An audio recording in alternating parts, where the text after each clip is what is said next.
God is good. Ay. God is good. All the time. All the time. God is good. Amen. Talagang napakabuti po ng ating Panginoon. At sa lahat ng panahon, siya ay mabuti. So, hayaan niyo po magpakilala po ako at pakilala ko rin ang aming pamilya. Yan. Ito po kami. 10 po kami sa pamilya. Meron po akong 8 anak. So, ako po ito. Ito naman po ang aking misis, si Eds Martin. Ito po ang aming mga panganay, mga members din po ng Youth for Christ. So, si Hannah Kimberly, Hannah Kathleen, Hannah Kyla, Joseph Emmanuel. Yung mga mas maliliit naman po, mga Kids for Christ members po sila. So, sila Jacob Emmanuel, Joaquin Emmanuel, ito pong aming 4 years old, si Ellie or Hannah Emmanuel. And yung baby boy po namin, 1 year old, Jeremiah Emmanuel. Ayan.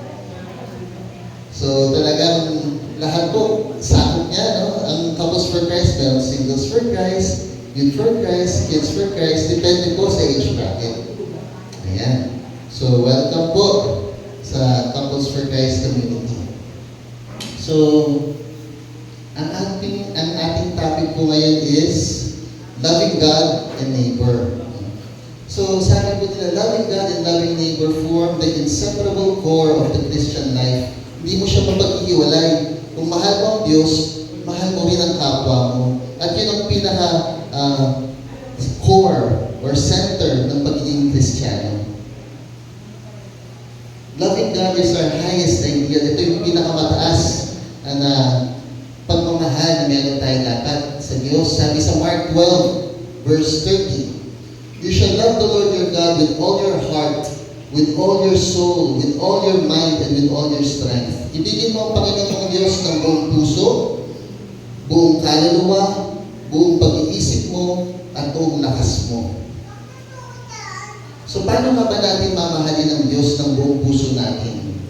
Loving God with all your heart. Sabi nila, yung heart is the seat of intelligence and decision. Dito ka nag-decide.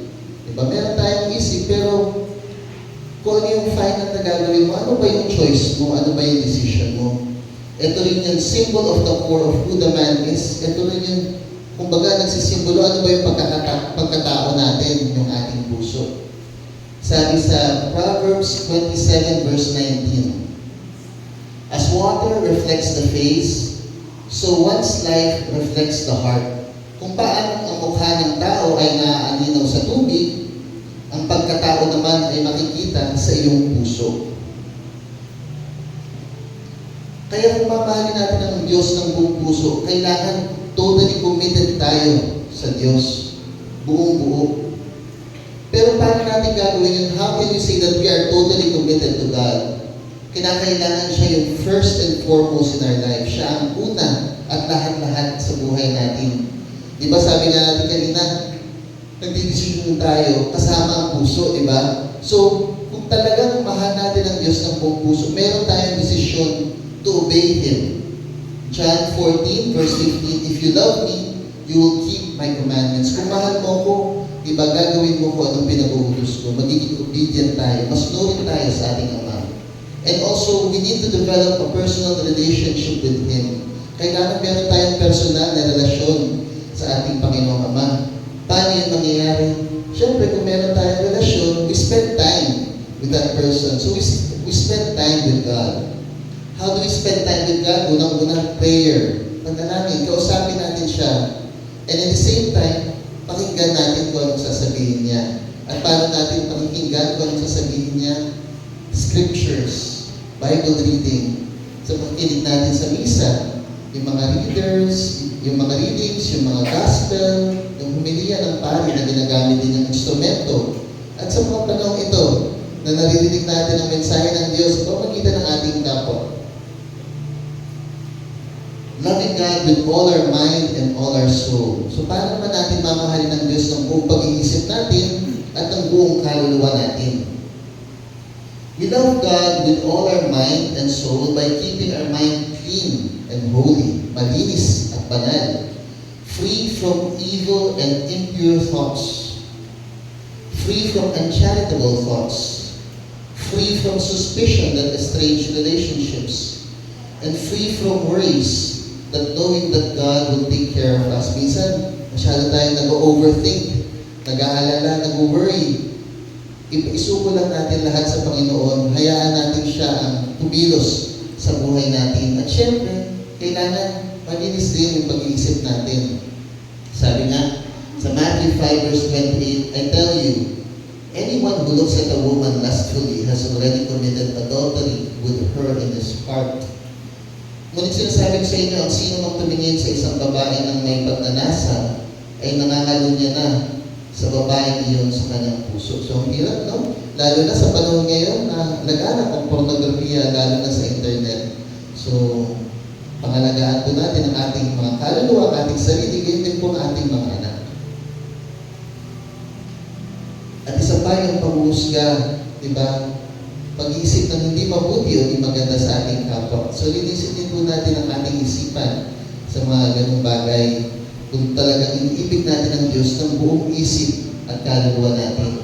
Sabi sa Matthew 7, verse 1 to 4, huwag kayong humatol nang kayo hindi hatulan, sapagkat hahatulan kayo ng Diyos ayon sa paghatol ninyo sa iba, at susukatin kayo ayon sa panukat na ginagamit ninyo sa iba.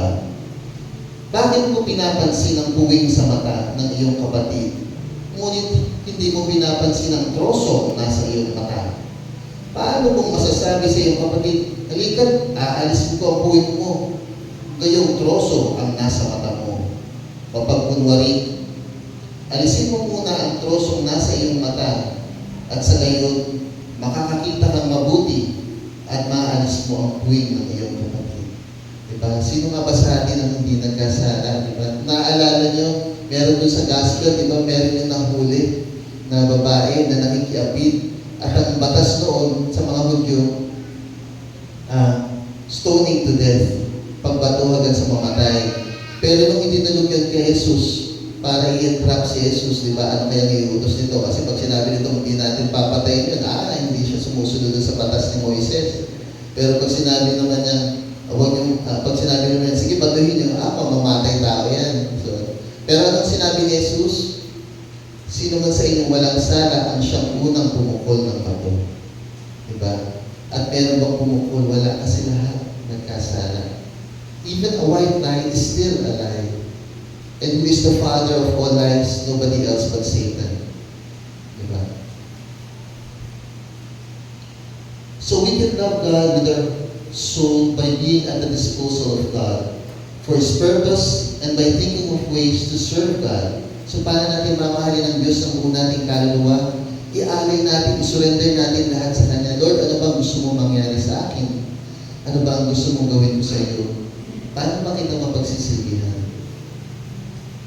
Tulad nitong ating mga brothers and sisters na rito, lalo na yung service team. Mga kapatid, wala po yung sweldo, wala po yung allowance. Lahat po yan ay buong pusong paglilingkod para ipalaganap ang mabuting balita. Para maging kahit pa ng mga kaluluwa na ilalapit natin sa ating Panginoong Diyos. Loving God with all our strength. Pagmamahal sa Diyos ng buong nating lakas. Paano yun?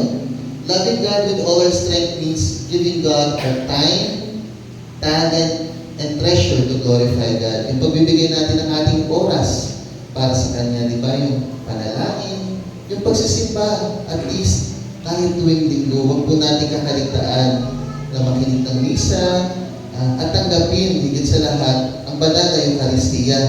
Si Jesus na nagkatawang tao, di ba? Sa anyo ng tinapay at alak na yun, pinagkakaloob niya kanyang sarili sa atin.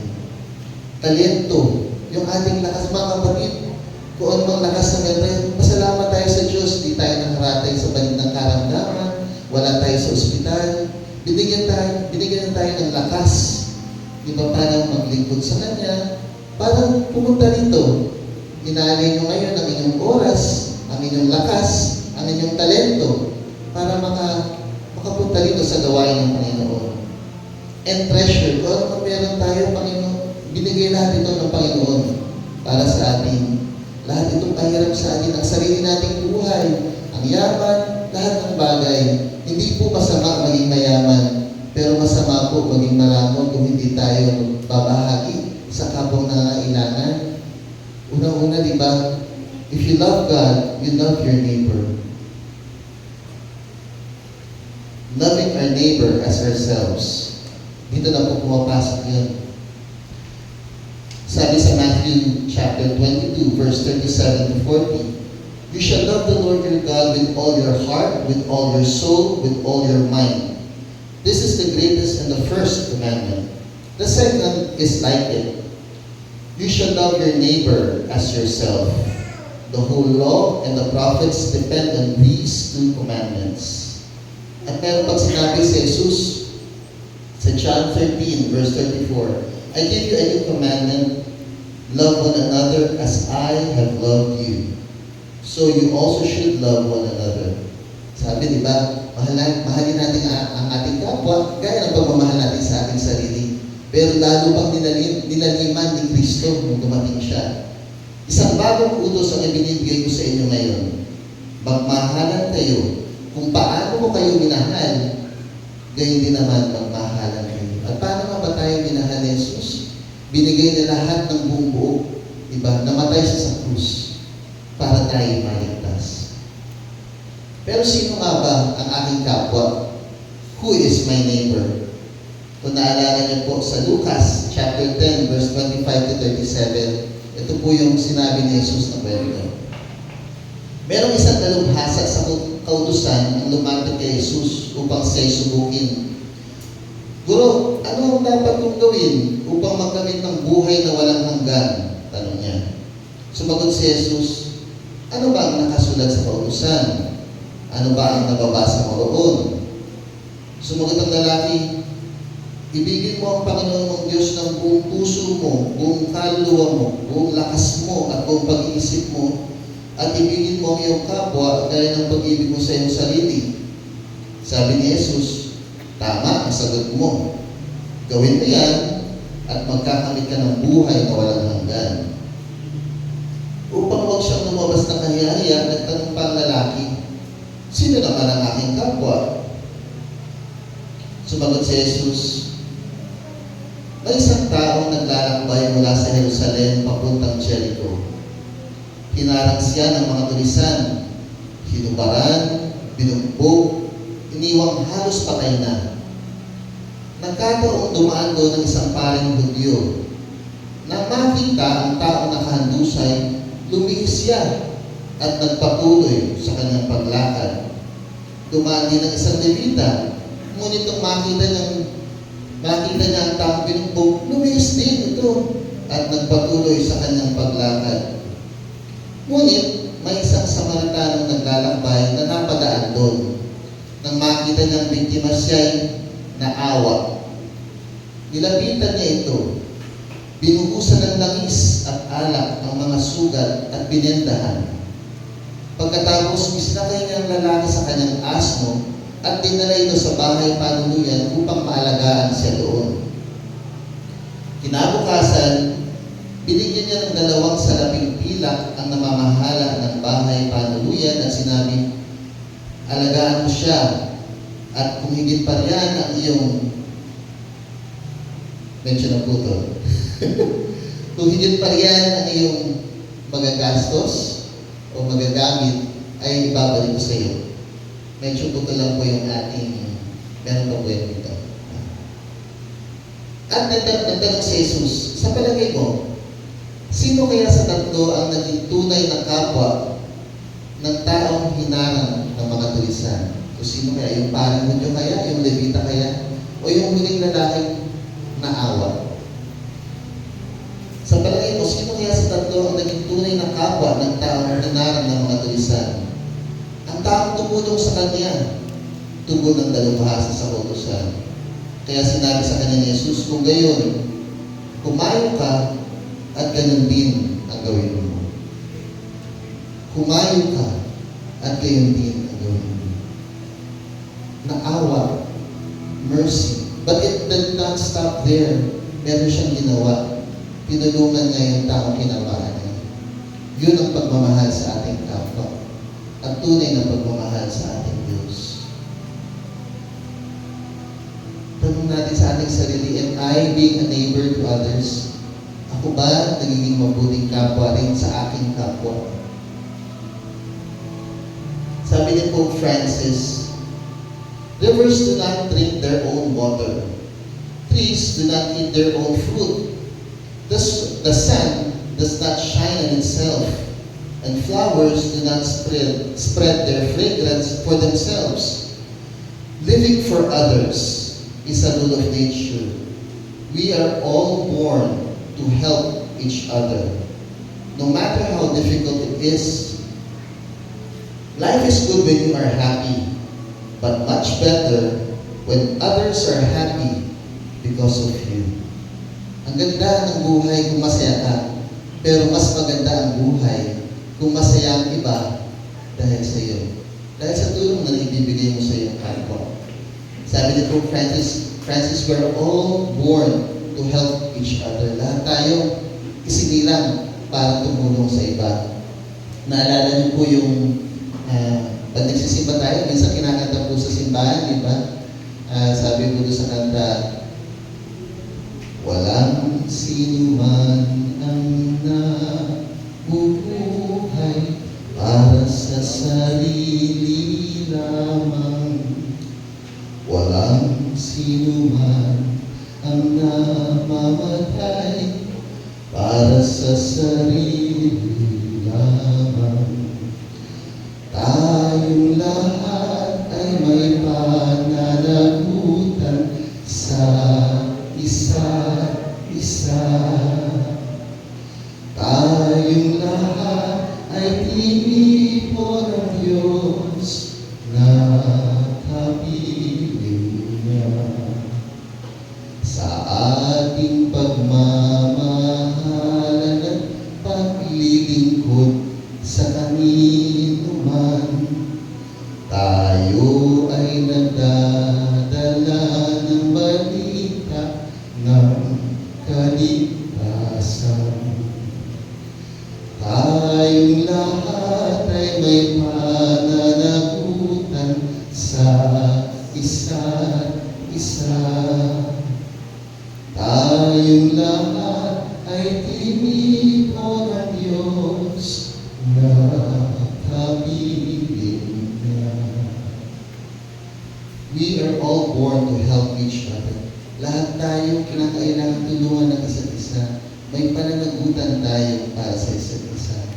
So, umiiwas tayo, lumilihis tayo.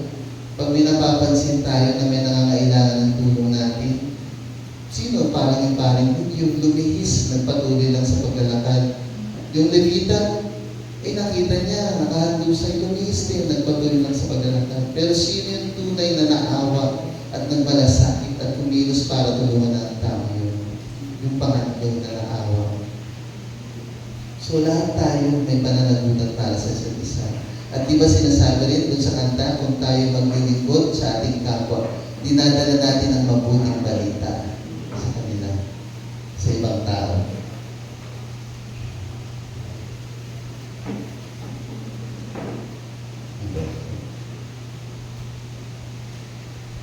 At walang ibang modelo na maaari nating pamarisan sa pagmamahal sa Diyos at sa kapwa, kundi si Jesus at Maria.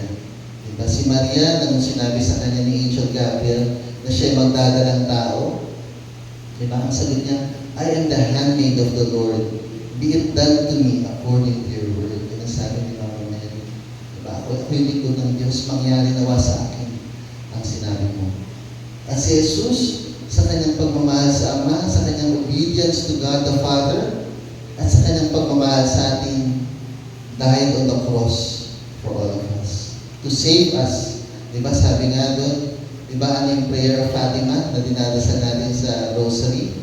O my Jesus, forgive us our sins, save us from the fires of hell, and lead all souls into heaven, especially those who most need your mercy. I'm sure familiar po kayo dito sa image na ito ng Divine Mercy, di ba? Nung magpakita si Jesus kay Saint Faustina, sabi niya, paint an image according to the pattern you see, kung saan lumalabas yung dugo at tubig mula sa kanyang puso. Di ba? Kung naaalala nyo, ito yung time na sinaksak si Jesus sa kanyang tagiliran na nakapako siya sa krus. Diba? Yung spirit mula sa tagiliran tumakbo sa kanyang puso. At kung saan dugo at tubig ay dumaloy. At ito ay tinatawag nating bukal ng awa ni Jesus. Walang makapapantay sa pagmamahal ni Jesus. Sabi ni Jesus kay St. Faustina, "My mercy is greater than your sins and those of the entire world. Who can measure the extent of my goodness? For you, I descended from heaven to earth. For you, I allowed myself to be nailed to the cross. For you, I let my sacred heart be pierced with a lance, thus opening wide the source of mercy for you. Come then with trust to draw graces from this fountain. I never reject a contrite heart. Your misery has disappeared in the depths of my mercy. Do not argue with me about your wretchedness. You will give me pleasure if you hand over to me all your troubles and griefs. I shall heap upon you the treasures of my grace." So kung tatagalogin ko na my mercy is greater than your sins and those of the entire world. Kahit gano'n pa natin kamahal ang Diyos, di ba tayo lahat ay nagkasala? Pero yung pagmamahal natin sa Diyos, at lalo na yung mga kasalanan natin, and even of the entire world, hindi may higitan ang pagmamahal ng Diyos. Sabi niya siya, para sa iyo, bumaba ako mula sa langit papunta sa lupa. Para sa iyo, hinayaan kong ipako ako sa krus.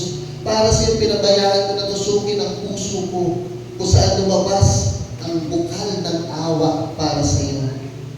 Come then with trust to draw graces from this fountain. Kung meron isang bukal, paano ka kukuha ng tubig doon? Kung meron isang fountain, paano ka kukuha ng tubig? Di ba kailangan mo ng sisidlan? Baso, planggana, balde, di ba? Yung baso o planggana o balde o timba, ngayon, yun yung trust natin sa Diyos. Yun yung tiwala natin sa Kanya. So, paano tayo makakuha ng biyaya doon sa bukal ng awa ni Jesus? Sa pamamagitan ng trust, ng sisidlan na meron tayo. Kung gabaso lang ang trust mo, kunti lang yung grasya mo. Kung gatimba yung trust mo, ang dami mo makukuha mula doon sa bukal ng awa. Kaya anong sabi ni Jesus doon sa kanyang painting, sa pinakailalim, sa dinami-dami ng sentence na pwede ilagay, ang sabi ni Jesus, ito ang ilagay mo, Jesus, I trust in you. I desire trust from my creatures. Encourage souls to place great trust in my fathomless mercy, that the weak, sinful soul have no fear to approach me. For even if it had more sins than there are grains of sand in the world, all will be drowned in the immeasurable depths of my mercy. Ito lang ang gusto ko, sabi ni Jesus, tiwala. Magtiwala ka. Sabihin mo doon sa makasalanan, huwag siyang matakot na lapitan ako. Dahil kahit mas marami pa sa bukid ng buhangin sa buong mundo ang kasalanan niya, lahat ito lulunurin lang ng kanyang awa. Hindi mo nga mabilang kung gano'n karami yung buhangin, di ba? Kahit sa isang beach lang. Ang binigay pa ng comparison, even if it had more sins than there are grains of sand in the world. Kahit lahat ng buti ng buhangin sa buong mundo, mas marami pa dyan ang kasalanan mo, lulunurin lahat sa awa ng Kristo. So let us approach Jesus with trust. Whatever sins we may have, hindi ito kaya higitan ng pagmamahal ni Jesus. Dahil bumaba siya sa langit para sa ating mga makasalanan. And how we show our love to God? Again, it is through our neighbor. Sabi ni Jesus, I am giving you 3 ways of exercising mercy toward your neighbor. The first by deed, sa pamamagitan ng gawa. Tulad ng ginawa ng mabuting Samaritano kanina, di ba? Nung makita niya may nakahandusay, na kailangan ng tulong, hindi siya lumihis, hindi siya umalis ng pumunta sa ibang landas, kundi naawa siya at tinulungan niya. pamamagitan ng gawa, you can exercise mercy towards your neighbor. The second, by word, sa pamamagitan ng salita. Give comforting words to those who need it. Di ba yung mga nadidepress, yung mga nalulungkot, yung mga nahihirapan.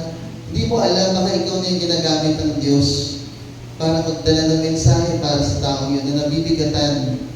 As pamamagitan mo, ginagamit ka ng Diyos para mas magtiwala siya sa Diyos na lahat ay ayusin ito para sa Kanya. And the third, by prayer. Kung hindi mo man magawa, hindi mo man siya makausap, ipanalangin mo siya. Lalo na yung mga yumaon natin sa buhay. Meron tayong 7 corporal works of mercy. Diba? Yung feed the hungry. Pakainin mo yung mga nagugutom. Give drink to the thirsty, yung mga nauuhaw. Visit those who are in prison. Minsan, meron po mga ganyang outreach programs sa Couples for Christ kung saan, tulad sa amin sa Sandaan, binibisita namin yung mga nasa kulungan. Take care of the sick. Tulad ng ginawa ng mabuting Samaritano kanina. Diba? Na gano'n yung nangyari sa kanyang kapwa. Dinala niya sa isang bahay panuluyan para magamot ang kanyang mga sugat. Ayun, panalangin para sa mga yumaon nating mahal sa buhay. For the souls in purgatory. In these 3 decreases contain the fullness of mercy, and it is an unquestionable proof of love for me. By this means, a soul glorifies and pays reverence to my mercy. Anong sabi ni Jesus? Dun sa mercy natin sa ating kapwa, this is unquestionable proof of love for me. Yun ang pruweba na mahal mo ako. Kung minamahal mo at may awa ka sa kapwa mo.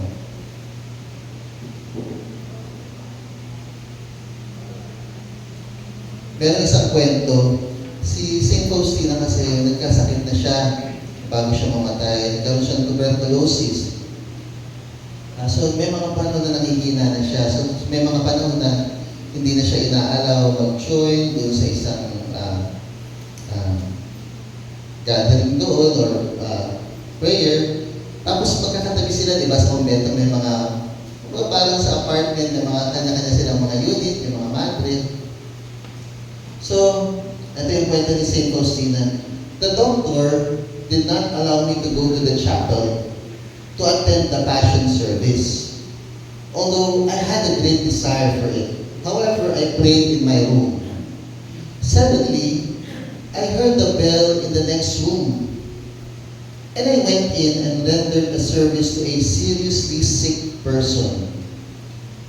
When I returned to my room, I suddenly saw the Lord Jesus who said, "My daughter, you gave me greater pleasure by rendering me that service than if you had prayed for a long time."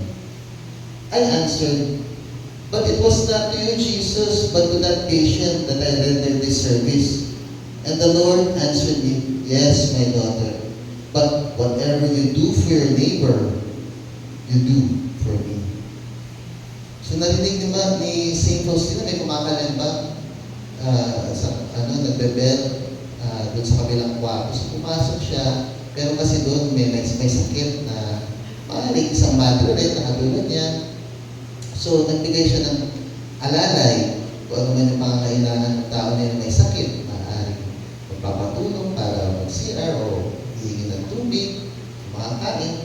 Nung bumalik sa kwarto sa St. Faustina, sabi sa kanya ni Jesus, "Binigyan mo ako ng mas greater pleasure dun sa service na ibinigay mo kesa kung magdasal ka ng mahaba." Yung act of service na yun, mas nagbigay ng pleasure, mas kinatuwa ni Jesus. Although hindi ko sinasabing hindi natutuwa sa Jesus pag nagdarasal tayo, pero sinasabi dito na higit pa yung tuwa ni Jesus dun sa service na yun. At ang sabi ni St. Faustina, pero hindi ko naman sa inyo binigay yung service na yun doon po sa tao na yun. Pero sabi niya, ano man ang gawin mo sa kapwa mo, ginawa mo para sa akin.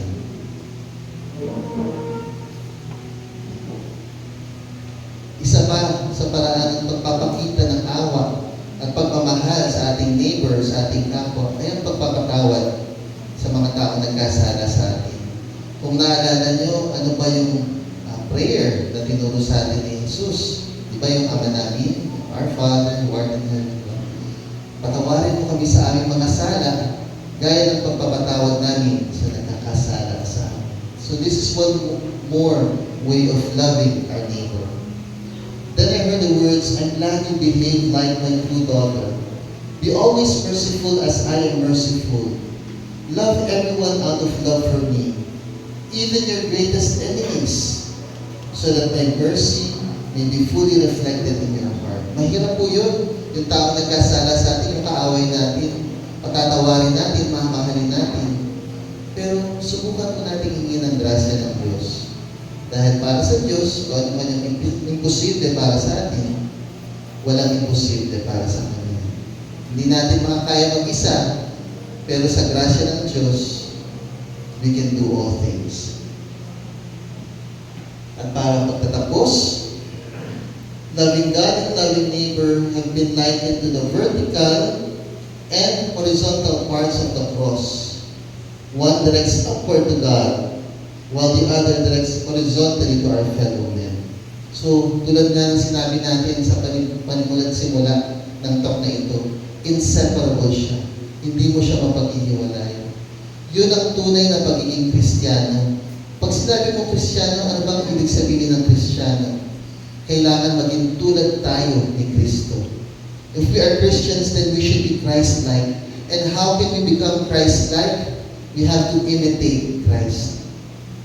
And how did Jesus love the Father and love our neighbor? By dying on the cross. So yung horizontal, yung pagmamahal natin sa ating Ama. At yung vertical, yung pagmamahal natin sa isa't isa. For that, may God be praised.